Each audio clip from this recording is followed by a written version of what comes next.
we're all so amazingly awkward. It's not even funny. Again, think about watching somebody in their own environment when they don't know anybody's watching, or watch you in your own environment. You are not a perfect specimen, but you are. From cave drawings to family histories to stories around the fire, humans crave order among chaos, connection amid isolation. So we tell stories. Our mission at the Storytellers Network is to bring the art of story to the masses. Whether you're in marketing, you're an entrepreneur, or you're developing your own personal brand, telling your story effectively can make the difference between celebrating milestones and collecting unemployment. The Storytellers Network strives to help storytellers tell their stories so you can learn from the best. Now, your host, Dan Moyle. Welcome to the Storytellers Network podcast. You're in for a treat today. My guest is high energy, lots of animation behind his voice and his delivery. It is absolutely fantastic. But before we get there to the story, a quick reminder that my website has all the information you need, great resources available to better tell your story, past episodes to inspire you, and contact information for me if you want to reach out. It's all at thestorytellersnetwork.com. So check that out. Now, today's guest is a podcast host, a digital media and creative consultant, and an entrepreneur, and an absolute character and a blast to listen to. Josh Cary spent 40 years in hiding. He says that he hid every aspect of himself, showing up with a mask on in all areas of life, trying to gain approval of everyone else.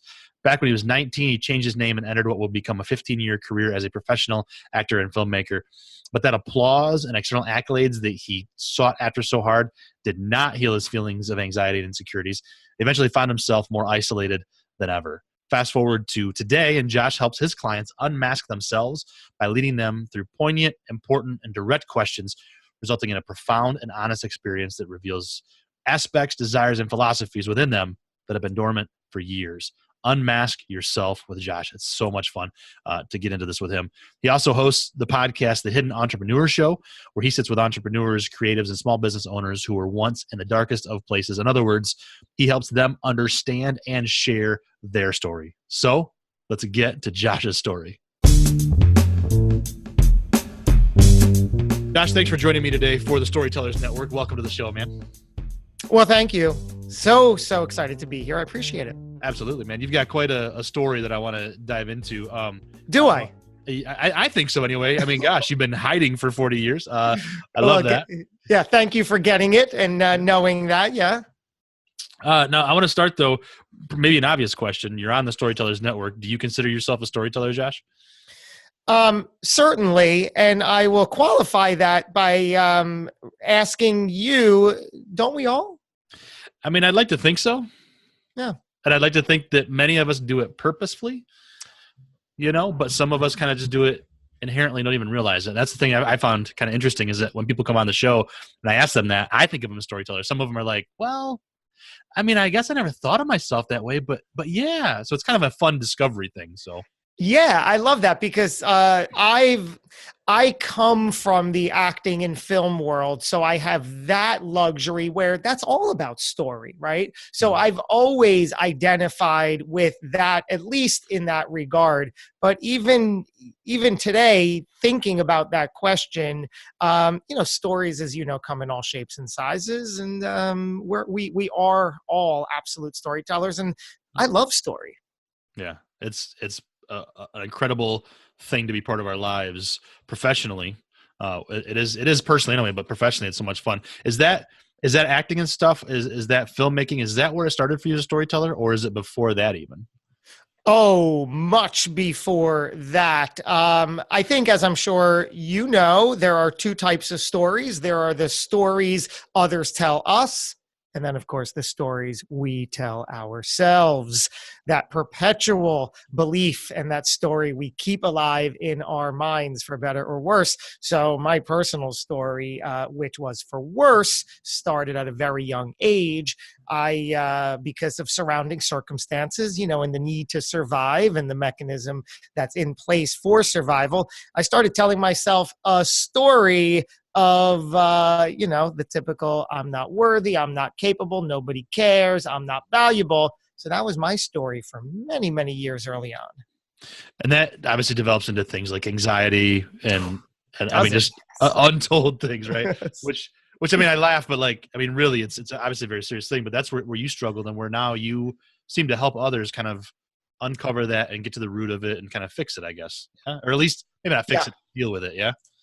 Yeah, fix it is an interesting term, but it's really acknowledging the opposing story. Because for me, I would tell myself this, and show up in the world in every situation, in all kinds of life, business, social, personal relationships, perpetuating this story for myself that nobody cares, I'm not capable, and then I created the circumstances in my life to allow that to mirror and be the case. And I went with that for many, many years, and then would go behind closed doors and have a lot of anger and resentment because I knew differently. So there was that whole struggle and conflict internally that I'm showing up with this label, keeping myself in this box, allowing others to help me perpetuate this false story I wanted to continue to tell myself, and then beat myself up behind closed doors because the real power was struggling to get out. And I had to suppress that and deny that for years, knowing full well what I was capable of. Yeah. And did you have someone help you get there? You know, there are a lot of people who perpetuate that story in their minds. Did someone help you and that's why you're helping others, or did it just kind of click for you somehow?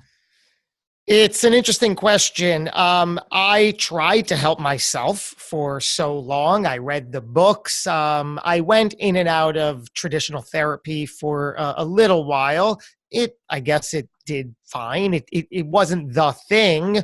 But then looking to current day, I attribute my two adoring children. I have a 5-year-old daughter, a 3-year-old son, that truly have been the catalyst, really, the mirror they provided for me for really just getting out of that false story and seeing the better story. So my children really inadvertently and directly helped me. And what is it about having that mirror in front of you that just wakes you up? What is it that you looked at them and you went, I gotta change this? So in the earlier part of their lives, I mean, they're only 5 and 3 now, but even for the first good portion of their lives, I was that miserable, angry, frustrated, resentful human being. I just couldn't get it right. And I didn't know why. I felt like I was putting good things out, but I wasn't really, because I wasn't myself. I was showing up as this, concocted version of myself, and then wondered why it's not working, why people aren't connecting. So I also, all throughout my life, always knew that I wanted to be a father. I knew that I might be good at it. I'd enjoy it. But I also knew that I would never get to the point where I willingly would feel mature enough, responsible enough, ready enough to tell whoever I was in the relationship with, honey, now is the time, let's have children. I never would have been able to verbalize that. It just wouldn't have happened. But the universe or the God or the higher power, whatever you believe in, had different plans. I was in a committed relationship with my girlfriend at the time, who has since become my wife. And we're going along the dating journey. And she calls me up one beautiful September morning and says, "Are you sitting down?" And I look around and I'm like thinking, where's this going? And I'm like, yes. And she says, "We're pregnant." And I was ecstatic. Nothing in me resisted because I always knew that this was going to be magnificent. I embraced it. I said, yes, this is the perfect way that all this should have and could have happened. And now we have a beautiful marriage and a gorgeous 5-year-old and an adorable 3-year-old. But even going back to the first portion of their lives, when I was miserable and angry and resentful, I didn't know how they were going to perfectly mirror me because, as you know, children and kids are just these perfect beings that come into the world in perfect harmony. And they showed me that they are all kinds of fun and playful and independent and loving and kind and all these things that I never was, first of all. So I'm watching it, observing it, loving it, but still kicking and screaming. And then my kids are saying, "Oh, okay, so that's how you react to situations. Got it." No, no, no, no, no, no. Don't do what I'm doing. You be the good, amazing people.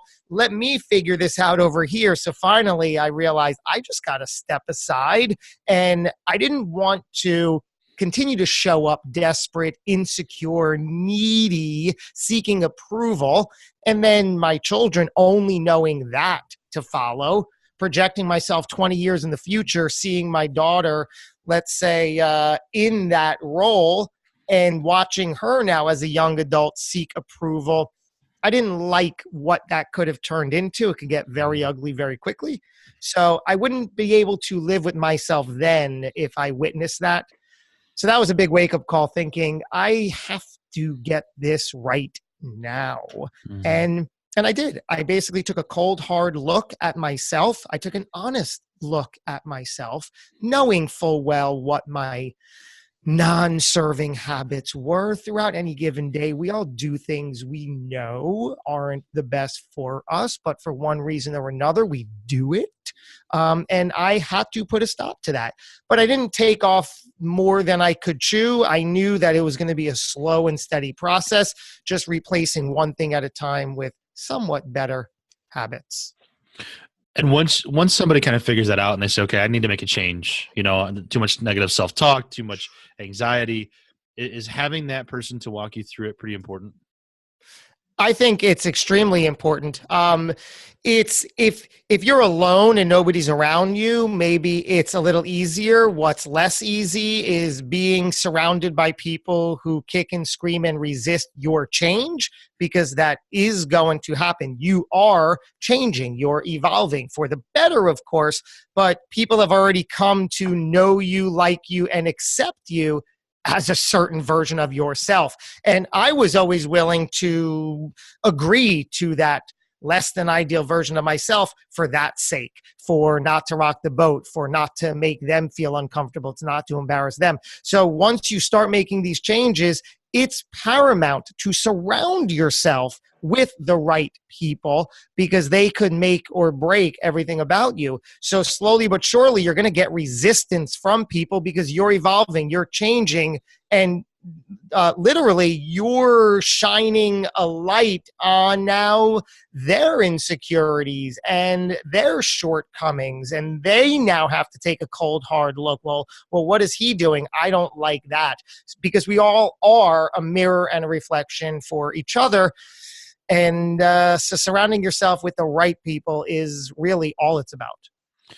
I've heard it said that you are the sum or the average of the 5 people that you surround yourself with, and so I think that makes sense. You try and improve yourself, and then also have maybe somebody leading you, which is, I understand what you do, so that's good work. Yeah. So I want to know, Josh, how important is your story to what you do, and sharing your story to what you do? Well, the more I do it, great question. The more I do it, the more I realize it's of paramount importance. It's everything. Because I now, having gone through this and having overcome, like you said, anxiety, I was the look of anxiety, and all my rituals and habits supported that, a ball of crazed anxiety. So because I was able to overcome, so to speak, all of that and put different habits in place and confront these fears and turn away from certain circumstances, and say thanks, but no thanks, I'm going to be over here. Now I'm able to tell my story, and it's valuable to people who need to hear it. The people who don't need to hear it aren't ever going to hear it. But the people who show up and can hear it and need to hear it are going to benefit. And that's really all life is, right? The sharing of story and experience through through different mediums, through the written word, through video, through audio, through art, through drawings, through a whole heap of outlets to share story. And what is it, do you think, that is built within us that story connects on that level? Where does that come from? It's almost like without story, we would communicate factually and no emotion. Certainly, story is all about emotion and feeling and translating circumstance from one person to another. So I think that the power of story is really substantial. When I'm telling you something, if I were to just tell you fact 1, fact 2, fact 3, the retention rate might not even be there, or the interest might not be there, because there's no emotional investment. But because we are born literally to tell stories, right? We've been doing it for how long? Ever. Mm-hmm. We've been sitting around telling stories. Even when your spouse comes home, oh my gosh, you'll never believe what happened to me. Boy, I'm all ears. Now comes hopefully a great story. Now, is story and sharing that a big part of why you do what you do on the Hidden Entrepreneur Show, to hear those stories and help others share them? Yeah, I didn't realize when I first started the podcast, I always knew that I'd like doing this, but I never realized how much I would enjoy and embrace doing this. And I adore talking with other people. And a big thing of what I do is not only discuss who they are today, what they've accomplished, what they're working on, what they're doing, but I do take them back to their childhood from like day one. Let's go back there. What was life like growing up for you as a child? And I always think practically anybody in the space could be a great guest for me, because it's not about what their accomplishments are today. Yes, we touch upon that, but more to the point, as we're talking about, is let me hear your story. And we all have one. And I have a knack for discussing it and bringing it out and taking you through the journey of it. So, and that keeps the interest, right? That's what becomes fascinating and intriguing, at least to me. And then that transfers to the audience. So presenting the story in a way that affects the people, allows them to go on an emotional journey so they can start putting themselves in the story and see how it relates to them, which is the other big point of story. You start putting yourself into that role, and you start envisioning yourself as a different, hopefully better person for it. So for you, is story sharing part of storytelling, curating part of storytelling? Well, absolutely, because that then becomes part of my story, doesn't it? Mm-hmm. And then it just continually builds on itself. And I also was something else that I heard you say, Josh. I don't know if we can chase this or if it's just kind of a fact, but to change your story, you have to know your story and be willing to dig into it. Does that kind of yes, that's a thing. That is a thing. You are absolutely correct. What I think you're touching upon is the importance of self-awareness. Mm-hmm. It's twofold. It's self-awareness and honesty. And you have to become so self-aware and so willing to take a cold, hard, honest look into yourself. Only then can you be ready, willing, and able to change. You have to see what's going on within you and around you, and then take an honest look and identify it. If somebody's kind of feeling a little bit insecure, but not sure how much it's holding them back, they're on the fence about this whole thing, how would you, because I feel like a lot of us have those insecurities, especially in the creative space, but really anybody. I mean, I think anyway, especially people who are a little bit independent though, and put themselves out there. What do you say or do to get them off that fence of like, maybe I'm a little insecure, but I got this? How do you get them off of that? They have to really, again, going back to the honest look, they have to identify where they are today and where they want to be. Certainly, if somebody is in a space where they're like, no, my life's cool, everything's going along fine, and they have some insecurities, they have no real reason, no real motive, no real why to address them, to move forward. So certainly they're going to want to, like for me, it was my children. Though that if I didn't have children today, I could not see myself changing. There was not that strong enough why. And they, thankfully, because of these, universal powers that bestowed these children on me at that time, I was 39, a little bit later in life, but certainly not too late in the game. And that made all the difference. So until there's a strong enough reason for you to get from point A to point B, it's just not going to happen. Gotcha. So the struggle or the pain has to outweigh the comfort. Obviously. Yeah. Makes sense. So Josh, what's one of so you obviously love telling stories. You're very good at it, sharing stories as well. What's a big challenge though that you've seen in storytelling that you've had to overcome? A big challenge is making it interesting, holding the listener's attention, making it emotional, giving it a point, having an outcome, a reason for telling the story. I think too often we'll get into a story, whether it's in personal or business, and there's just no real point, or the storyteller isn't certain of the point. This happens in business all the time. You'll see things or hear things or watch things, and it's almost like, so what? What am I supposed to do about that? What am I supposed to do with that? So there has to be a reason, an outcome, a desired effect for the story. And that's a struggle because, as you know, storytelling is an art. It's a craft. It's a skill. It's something you can work on. Now, yes, we're all inherently driven to tell stories, but not everybody is good at it. I sometimes joke because my wife, where something will just happen to us, and now we're about to tell our friends, and she'll blurt out the punchline, and our car broke down. I'm like, no, wait, we have to build it up. Yeah, no, wait, why'd you just say that? Yes, our car, but listen what happened. So we had plans to go out on Friday night, right? It was raining. We haven't been out in a month. So we're dying to go. So now I'm setting it up, right? So all these things, but so it's, everybody wants to and loves to tell stories, but there's certainly a right way and a not right way to do it.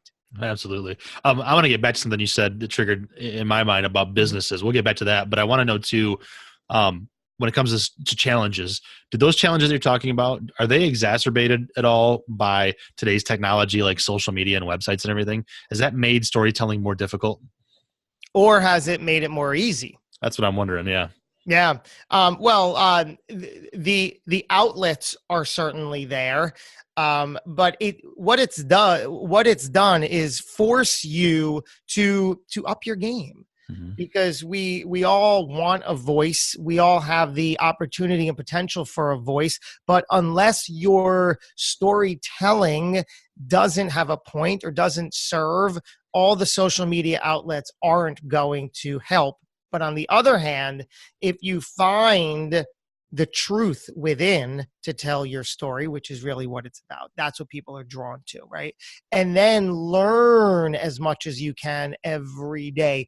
It's, like I said, it's an art, it's a skill. This is something that can absolutely be learned and be skillfully crafted. So when you talk about learning, where do you go to hone your skills and to learn? Do you have people that you look up to for that? Not in that regard, in the storytelling, but I think that if you open yourself up to opportunity, which I love about business, I love about connections, just the idea of opportunity and seeing what's out there and being open to any available option in the form of opportunity, you'll get ideas, you'll get story. The more self-aware you are and involved moment to moment, you'll start gathering these stories for yourself. Life happens, business happens. So if you just go throughout your day with an awareness of what's happening and be present and be in the moment, you're going to be able to craft these stories, and you're going to be able to tell them and share them with the people who want and need to hear what you have to say. So it's less about finding the ultimate storyteller to model yourself after, and more like just being open and constantly evolving.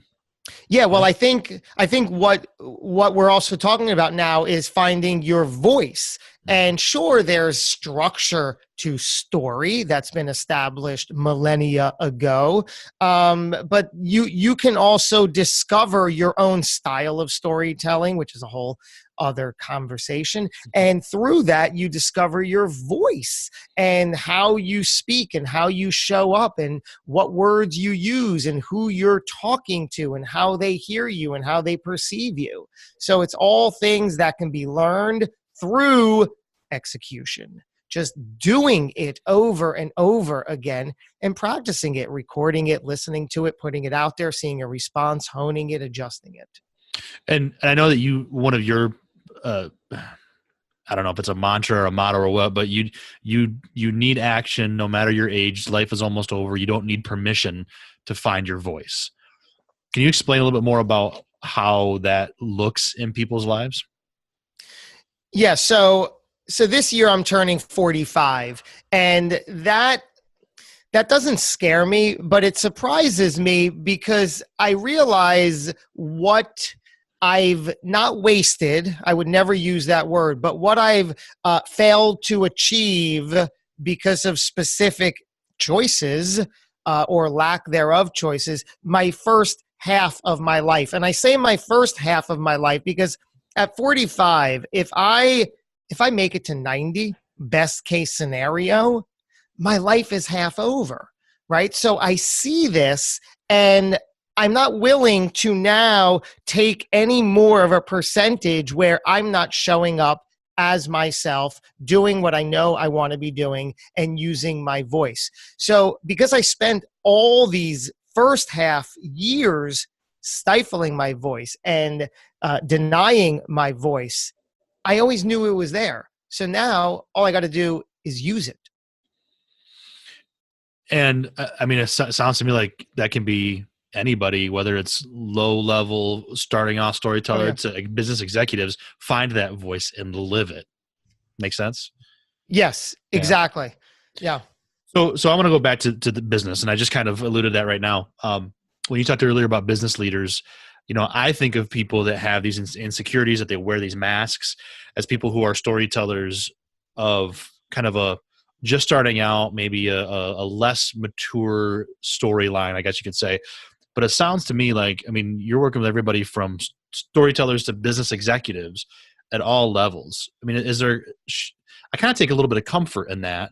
Is that what you're finding, though, is that we have these masks at all levels of professionalism?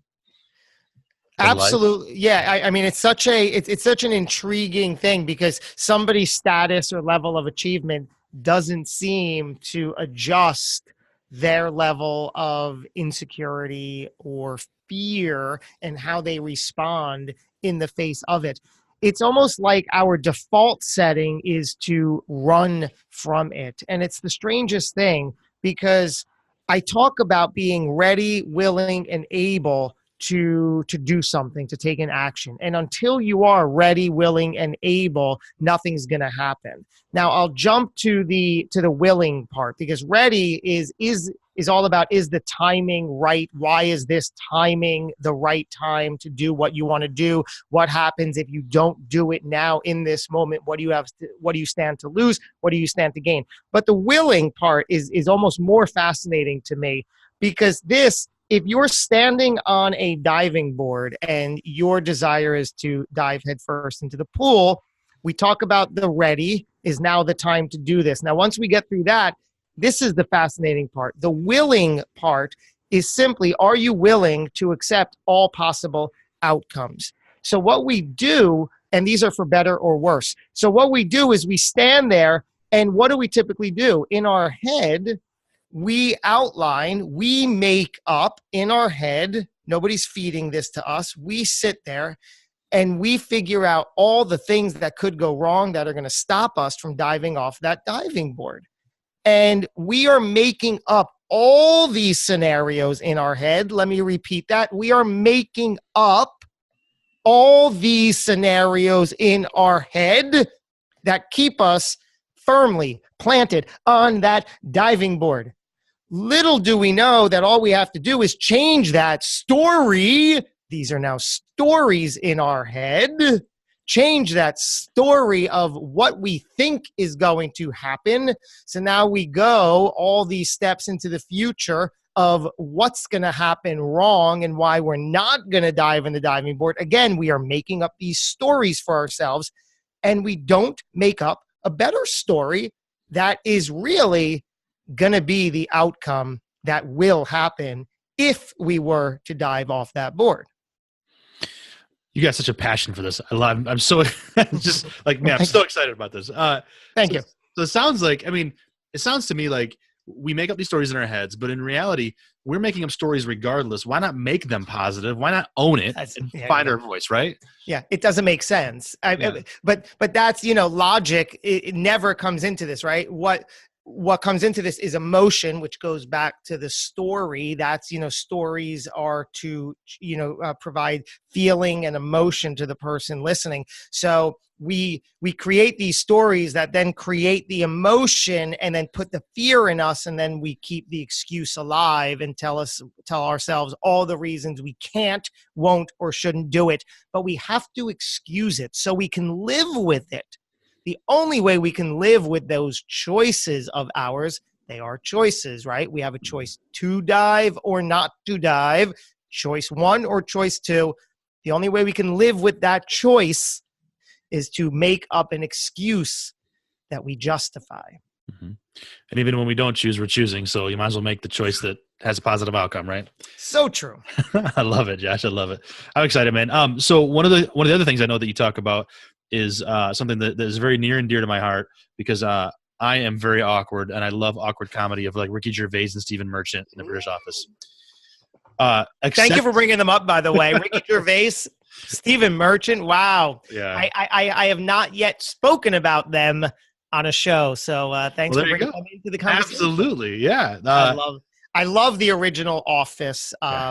Even more so. I get such slack for this, but I watched the original Office prior to the American Office, so I couldn't get into the American Office. But regardless, yes. Yeah, well, it's funny because I was given the DVD of the original Office just before the American version came out, or at least before I discovered it. I watched it, loved it, and then got into the American version. And at first I was like, man, this is just a copy. But eventually got its own feet. But yeah, the original, exactly, absolutely the best. And then from there, like extras. Ooh, extras, yes, extras, yep. So I love awkward. Go for it. I love to make things awkward, but you talk about accept the awkward. I'm sorry. I just love that you said you like to make things awkward, because man, I'm there. I've been there. I used to do this much more in my heyday. But I would feed on even strangers, like getting in a one-on-one conversation and just providing where they don't know if I'm being serious. It's that whole thing where you make a comment and then it just sort of puts them in that field of, wait, is this for real? And then they go with it. Yeah. So I love that you said you love to make the awkward. Go ahead. I mean, you might as well, right? Like, yeah. I mean, oh my God. Life is too short. Yeah. But you talk about accept the awkward. What does that mean for you in your world? And how are we using our unique awkwardness to better ourselves? Well, for whatever reason, the word awkward has such a bad rap. I mean, right. it seems to be in the negative connotation field, but I like to bring it a little more center and have the conversation that we are all awkward. We are human, flawed beings, perfectly so. We are so awkward. It's not even funny. And to try to think that if you really look at a person or watch a person, God forbid I were to watch you when you don't know you're being watched. You want to talk about awkward or vice versa? Thank you. Like you're cracking up. We are awkward human beings. Let's embrace that. Let's accept that. Let's not think that this is something that has to be deemed part of a social outcast here. I am awkward. You are awkward. And that's what makes us beautiful. That's what makes us brilliant. I don't need one more thing that I have to worry about or beat myself up over because, oh my gosh, I'm being awkward. Am I too awkward? Does he think I'm awkward? No, I love being awkward. It doesn't mean anything. It means our individuality and what it means to be perfectly unique. We're all so amazingly awkward. It's not even funny. Again, think about watching somebody in their own environment when they don't know anybody's watching, or watch you in your own environment. You are not a perfect specimen, but you are. That's right. Perfectly awkward. And owning that voice is so important as storytellers. So, and it's hysterical. I mean, like you brought, I mean, going back to the whole Ricky Gervais thing, I spent a career in acting, but the comedy niche. I was part of a comedy team, and that was my shtick. So I just learned to embrace the awkward and use it like some of those comedians are so able to do. Yes, and right, and in improv anyway. Yeah, absolutely, and in life, and in life. And how is that translated for you into the business world? Are you able to use all of that acting experience to be able to do what you do?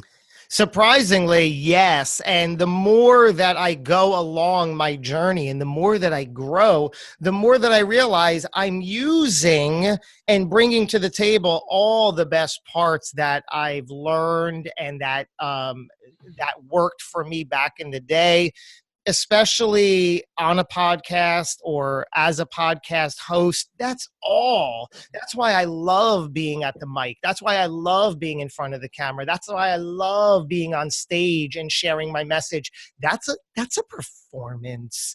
It's a performance. And for the record, it's something, again, that anybody with a desire can do. You can perfect it. You think I was good 10, 12 years ago on some of my videos? I was atrocious. Don't go back and look. My hair was like 3 feet tall. I was like, I can't believe that I, with a straight face, you want to talk about awkward? That was awkward. So yeah, I use, just like we all use, every part of your life brings with it experience that is useful in the next day that you show up. Mm-hmm. Yeah, we're all awkward and we all suck at first. Embrace the suck. Right. That's what I did a curriculum thing for my sales team today and talked about that. I was creating and talked about, after 500 videos for a mortgage company, I got pretty okay at it, but the first ones were terrible. Don't be afraid to suck at first. It's okay. It's so true. And then some people who, you suggest that they should get on camera, do a video, and they're like, oh no, but I hate the way I look. I hate my voice. I hate the way I sound. I hate this. Yes, of course we all do. The only way you're going to get through it is to get through it and do it. I was atrocious. Yeah. Absolutely. We're all in the same boat together. Come on. Yeah, just do it. So where do you find your inspiration for telling your stories like you do? Does it come from just your experience? Is there something specific that you have to do it every day? What's your inspiration faucet? Life. Yeah. Moment to moment, an awareness, my children who just I adore. I got to go back to that. I didn't realize that I would embrace fatherhood so much, but not only have they been that perfect mirror for me to say, oh my goodness, I've been doing this all wrong. That's how I have to do it. Typically put, I'm a proud father. They're so much fun. They're energizing, all that stuff. So I find inspiration moment to moment in life with a self-awareness. And it's sort of like, I've heard this, that everybody says in the health world that you got to hydrate. You got to drink a ton of water. Right. But then there's also the paradox that you realize when you start drinking a good amount of water every day, you actually find yourself more thirsty. And I think the reason is because your brain and your body starts using it more effectively. So you have to take more. But the point is, that is every bit of the case in this regard. When you start looking for moments just appear. When you start looking for these moments of story and things that you can share and things that are happening to you, they just start building on themselves, and you don't struggle after a while. It's the kind of thing, like anything else, you make a habit and it becomes so. Great advice. Absolutely. Josh, I want to get to my last question here in just a moment. Before I do, though, I want to make sure everybody has a chance to connect with you. What's the best place to reach Josh Cary online? joshcary.com. Awesome. I will link to that and your other links as well in the show notes. So anybody listening that's inspired as much as I am, check out Josh's links. But now, again, before we go, I want to know, if someone said to you, now at the very beginning of this, you said, aren't we all storytellers? It's just kind of there. And that's true. However, somebody said to you tomorrow, you can't be a storyteller anymore, Josh. You got to find something else to do. What would your last story be that you'd want to have be your encore, your last story? Well, that's a good question. It would be my life story, and it would take you through how I grew up and what that life was like, all the way through my childhood and showing up as the person just seeking approval in desperation. In 8th grade, finding that I got bit by the acting bug, inadvertently being cast as the comic relief. I had no idea, the person responsible for relieving the tension through humor and just all kinds of jest. And I did that, and people were laughing probably at me, let's be real. But I didn't care because the moments were there, and I'm like, wow, this feels amazing.